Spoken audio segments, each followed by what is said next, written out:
A show that tackles the big issues affecting the BVI and the rest of the Caribbean. Searches for answers to today's big questions and gives viewers a unique perspective on developing stories.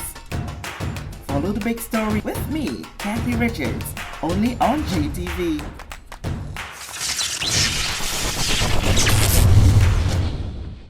This show is brought to you by the National Bank of the Virgin Islands, Cyril B. Ramney Tertola Pier Park, NV Salon Spa Nail and Barbershop, the Wellness Center, Medical and Behavioral Health Clinics, Ticely Cross Deliciously Smooth Cider, HOV Medical, and Digicel. Sign up for Digicel Plus Home Light Bundles, faster internet, movies, and sports.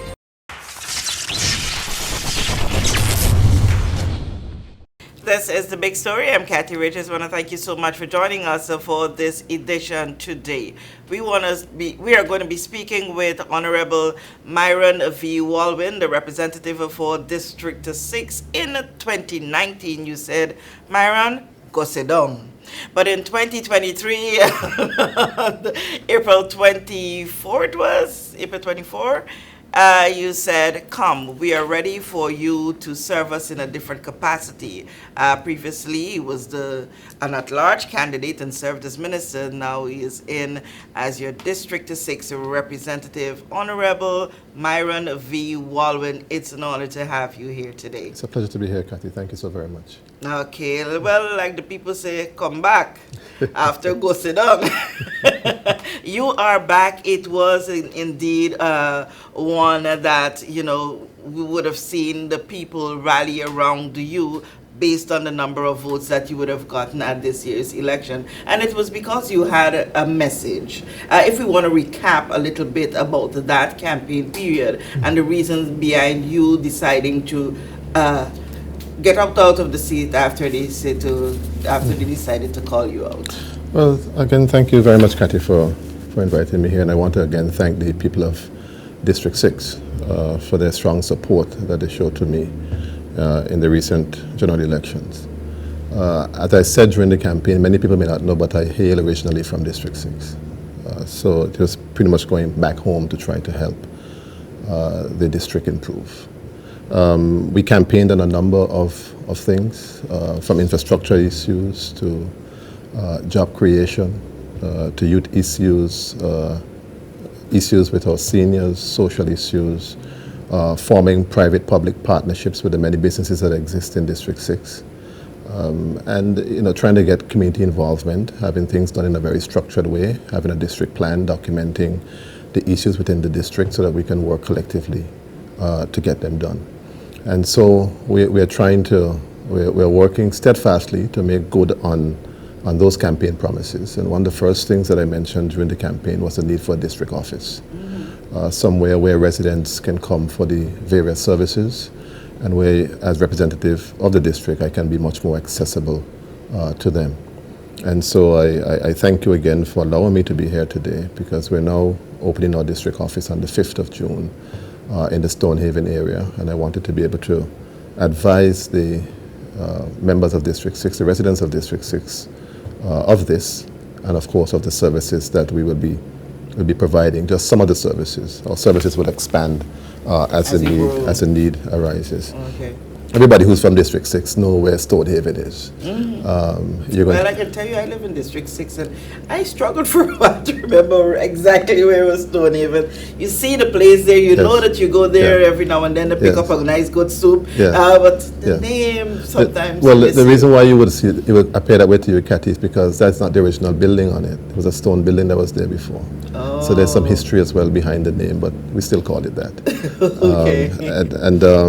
So the office will be ready on the 5th of June. There'll be a sign there. It's right on the main road, and I think it's strategically located between Boggers Bay and Purcell Estate.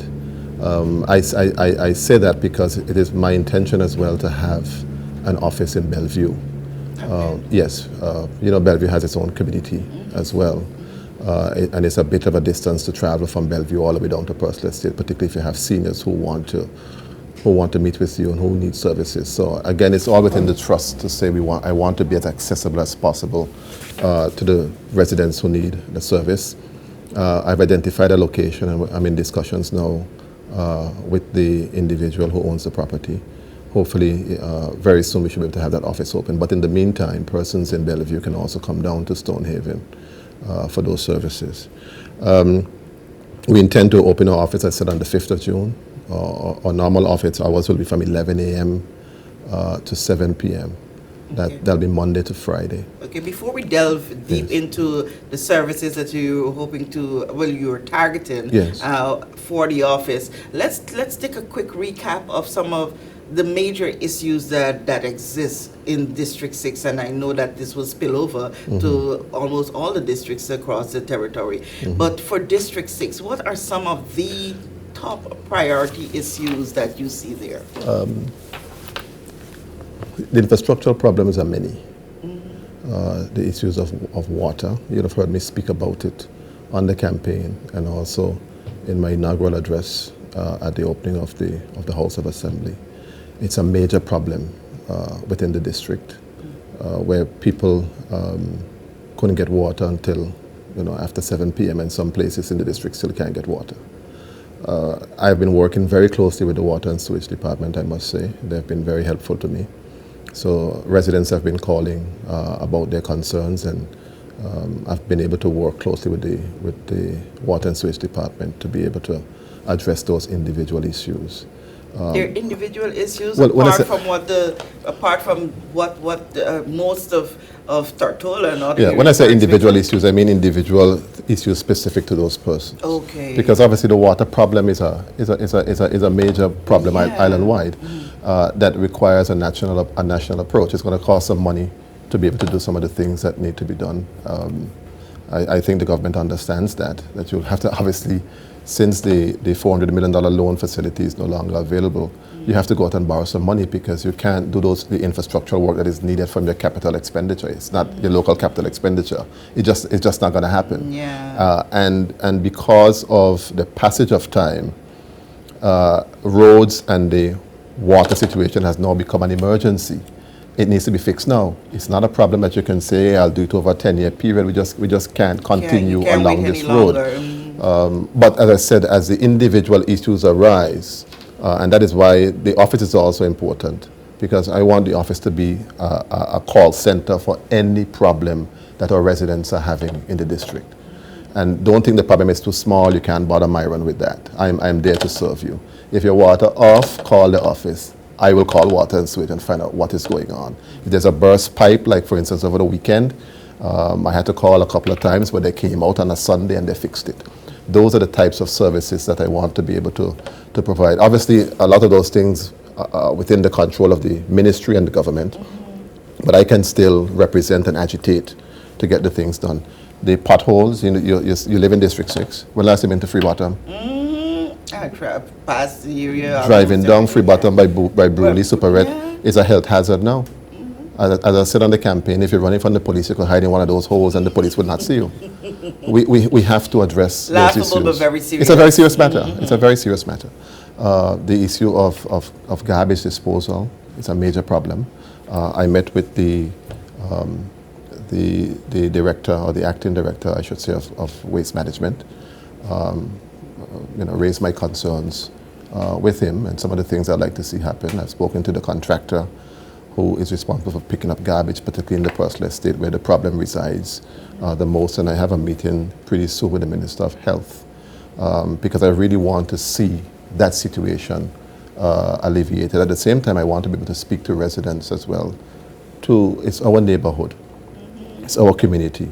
When you come to the bins, dump the garbage in the bin. There's no need to dump the garbage on the ground because then the dogs will come and tear it up and then the garbage is all over the place. And this is not a good image for a community. And the thing about that too is, why we can be that responsible, every night the bins are being emptied or sometimes during the day. Yes. So it's not to say that things are going to be so much and the bin is going to be overflowed. There are times when that happens, and that's one of the points of contention that I have because of the location, and I'm using Pursley Estate because of its geographical location.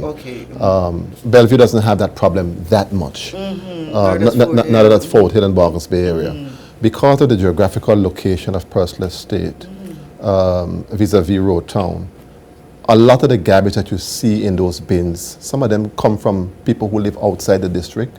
Some come from businesses that are in the district and nearby on the gentle outskirts, and possibly just a convenient place off the beaten path. You just drop your garbage there and you turn off. So you might have to look at how often you clean certain areas, just based on the nuances and the individual situations and the geographical location. I think personal estate is one of those. Okay. You may not need, but this is not an issue for the contractor. This is an issue that the government will have to look at, because anybody can see that that area, there's a heavy trafficked area, right? And rather than perhaps saying that you clean it once a day, you might have to put in an extra run to keep it going. Because sometimes at 4 o'clock you go there, the bins are overflowing with garbage, and not just bulk, but just garbage. And I don't believe it's just being produced in the personal estate Free Bottom area. So those are some of the issues. Then we have issues with young people. Unemployment has been a major issue. You've heard me harp on that. Even when I was education minister, I formed the Youth Employment Services Program because I realized that there was a problem then. And we still have the problem. I think it has grown now, and it needs to be addressed. So again, our office will be assisting with job placement. So a number of services. Yes. But I really hear Kathy because I want to talk. Put about the office. I want to talk about my services to the public, because I know your time is very limited. Yes. So as I said, our office will be open from 11 a.m. To 7 p.m. Monday to Friday. On Saturdays, we'll be open from 1 p.m. to 7 p.m. For the Spanish. And that's for the Spanish-speaking community. Awesome. We're going to have someone working in there who's bilingual, who will be assisting the Spanish community with all their particular issues as well. And I'm hoping that as you go along, you'll be able to bring that service up in the week as well, because just like all the English speaking. Yeah, I don't mean that they can't, that the Spanish speaking community cannot come during the week. They can come. Okay. But you have there are some individuals who live among us who don't speak English very well. Okay. As a matter of fact, as a spin-off of that service, we are now planning English classes that will be held at the office to be able to help the Spanish community, those who can't speak their language very well, to integrate, because that affects their job prospects and different things. So we're fleshing that out now, but we want to start out by making sure, not because you don't speak the English well, we still want to make sure that we have the services. So it's somewhat of a transition for you. As I said, I'll be there at the office regularly. There'll be someone there from 11 to 7 who will be an administrative assistant dealing with all of the issues, and then of course they'll have appointments with me if you specifically need to see me on a matter. As I said, it's going to be a call center for any issue that you're facing in the district. Whatever it is, there's a burst pipe, I don't have water today, the garbage bin needs emptying. Whatever the issue is, pick the phone up. Our number will be 540-0802, and you call us and let us know what the issue is. Well, an additional line. If we need that, then we'll provide it. As I said, job placement services is important. We have a number of businesses in the district, and we want to be able to work closely with them and work closely with the businesses throughout the BVI. So what we will do, we will be able to help young people with their resumes, prepare their resumes for them, do their prepping before their interviews, set up their interviews, and interface just to hold their hands to get to the point where they can find proper employment in the country. Again, I want to throw this one out to you, and I hope it's one that you'll be able to, as you go along, you can't start off with everything, but the issue of persons who are differently able, being able to access certain services, even gaining employment. Yes. Certainly that is something that needs to happen, but again, that needs a national response, and I think the government really should lead in that regard, perhaps by making a commitment for probably each government department to at least employ one person that's differently abled. Because if the public can see the government responding this way, the private sector will follow suit. So it requires a national response, but you're quite right. Our services, we don't discriminate at all. Persons who are differently able, as a matter of fact, will go 10 times more to make sure that anybody who's disability able that's looking a job, that we do our best to assist. If you have passport and visa waiver applications and you need assistance filling them out, submitting them in, doing the follow-up, you come to the office. You find that is something that is oftentimes very much needed? Yeah, yes. People filling out, sometimes we take for granted, filling out forms, and people have the time and different things sometimes to do those things. That's a service I think we can help people with. Okay. Assistance with social development grants applications, I think that is very important, because one of the issues that I complained about even before the elections was I do not believe that enough information in terms of the changes that were brought in by the COI recommendations as to how government interfaces with the public. I don't think enough of the changes have been filtered out for people to understand that it's almost there's been a monumental shift in what obtained previously. For instance, a district representative would have $130,000 to assist their district, and an at-large member would have $150,000 to assist their district. Because of the recommendations of the COI, all that money now that would have gone through is now at Social Development Department, and persons now will have to make applications to get that money, which is a bit more onerous situation than it was when you had to just fill out the form at the House of Assembly. And so some people don't know how to get that assistance. Some people don't have computers. Some people don't have the ability to fill out the forms properly, the ones who need the service the most, and so on.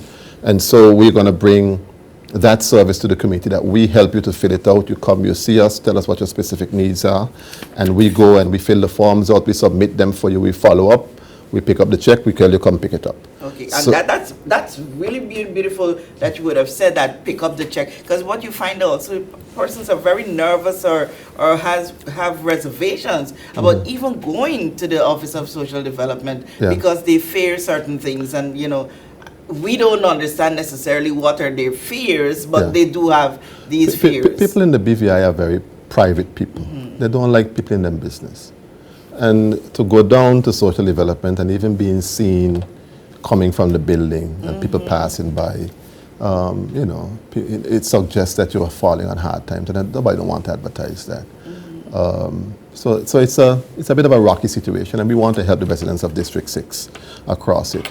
Last week, I met with the Director of Social Development, Annie Malone-Fred, and her team. She was very helpful to me. We were able to understand how the program works, so we know exactly how to help the residents of District 6. Awesome. And the services are available for public assistance if you're a fire victim, if you're looking at a monthly financial grant, if you're looking at an emergency food grant, if you're looking at a monthly food grant, if you have assistance, you need assistance with your utility, electricity and water and so on, medical equipment and supplies, burial assistance. You have a funeral in the family, because obviously nobody don't plan for those.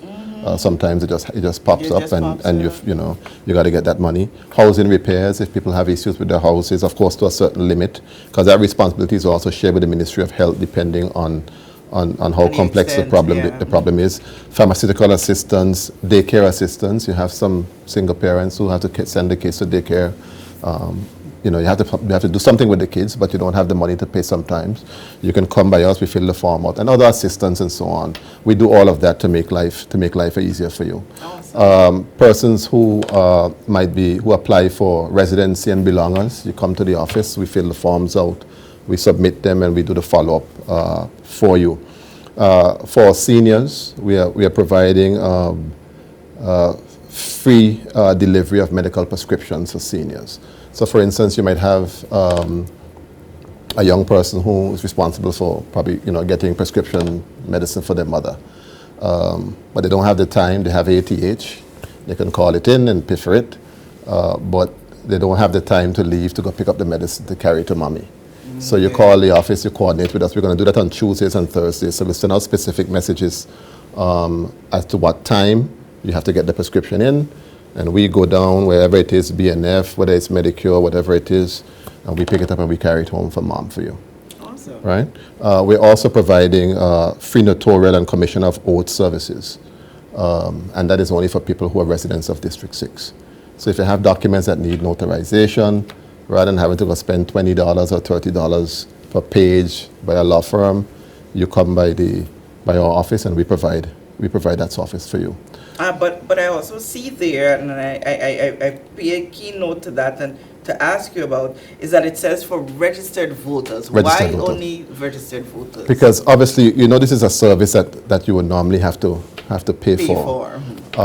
And what we don't want to do is we don't want to interfere with the business community because it's a business for other people. Okay. So we don't want people coming from all over the place coming to District 6 office. When in fact you really should be going. This is a service that, as representative, as a notary public and a commissioner of votes, I want to give to the residents of District 6. Awesome. And the only reason to know if you're from District 6 if we follow the voters list. Oh. And that is what that is what we're doing. I got you. Okay. All right.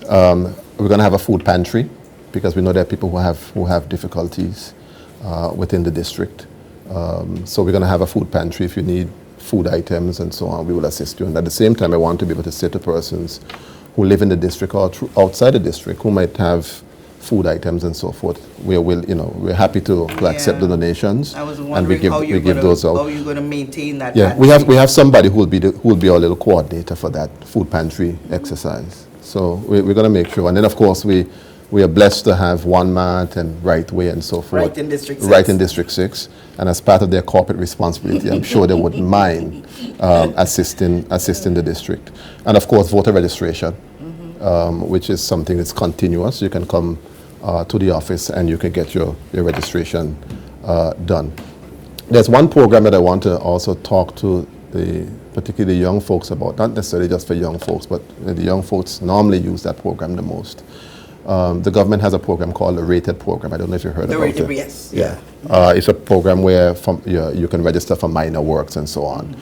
We've been in conversations with the coordinator for that program. Persons will normally have to go and register at the Premier's office. And we have asked them for people from District 6 to be able to register at our office. And you pass on. And we pass the information on so that they can become part of the list. Because as I said, enough explanation has not been done. It's not anymore that you can go to a district rep and he just puts your name on a job. Things have changed. In order to be able to get minor works, you must be registered under that rated program.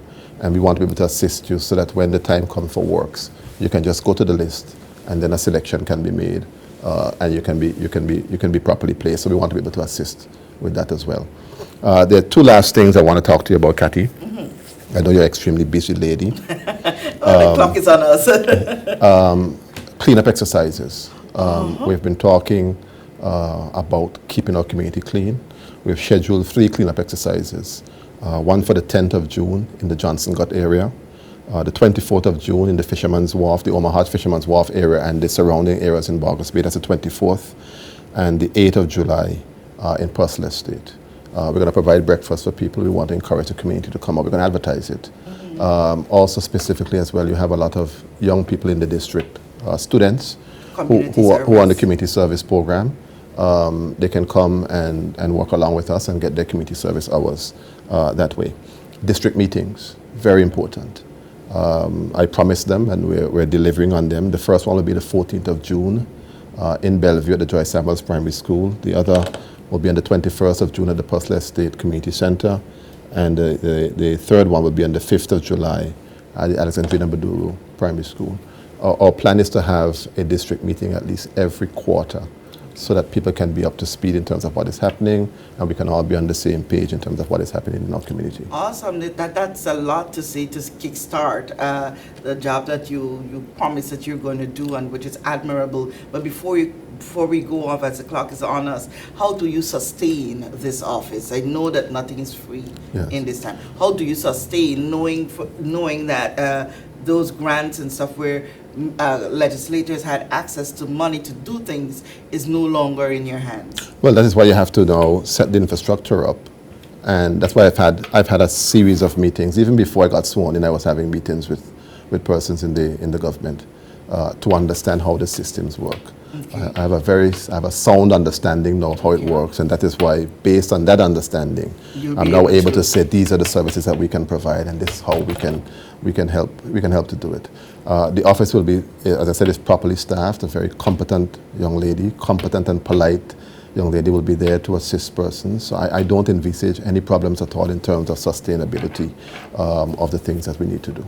Awesome, yes. Honorable Walwyn. I know the people of District 6 are going to be holding you to your word. You are already showing that you are... They don't have to hold me. They don't have to hold you. Just take your word. Don't hold him, take his word.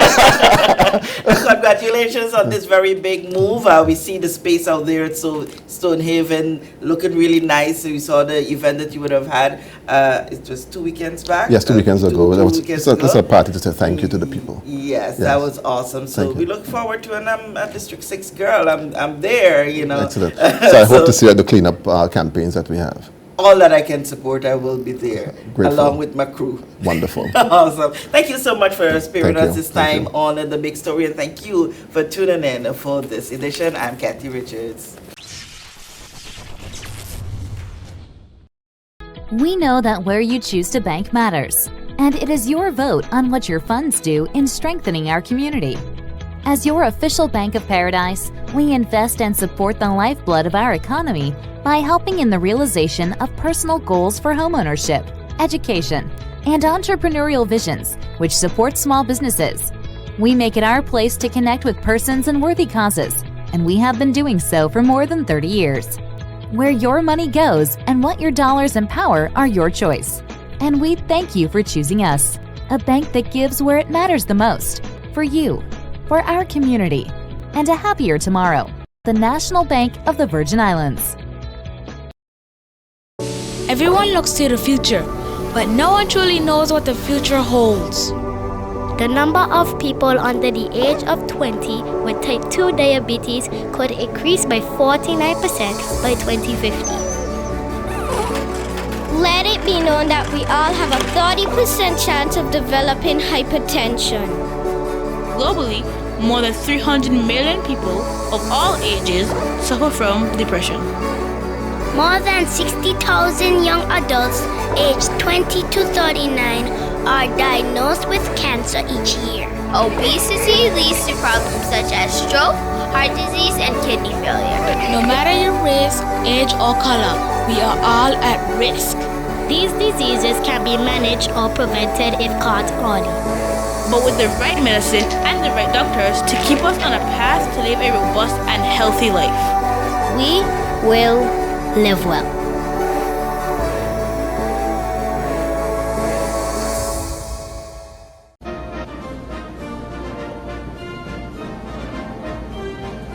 Opiate.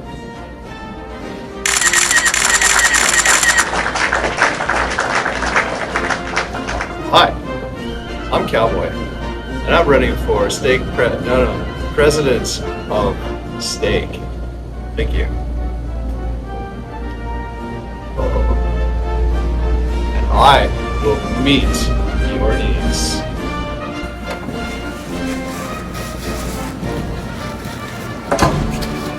Some bathrooms are so expensive to build, they come with security.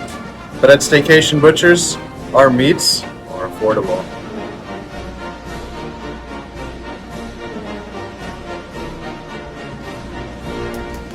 People always ask me, Cowboy, where does your salmon come from? Well, our salmon comes from the water. A vote for Cowboy is a vote for quality, integrity, and consistency. So come into Staycation Butchers and cast your vote for me, your next president of steak.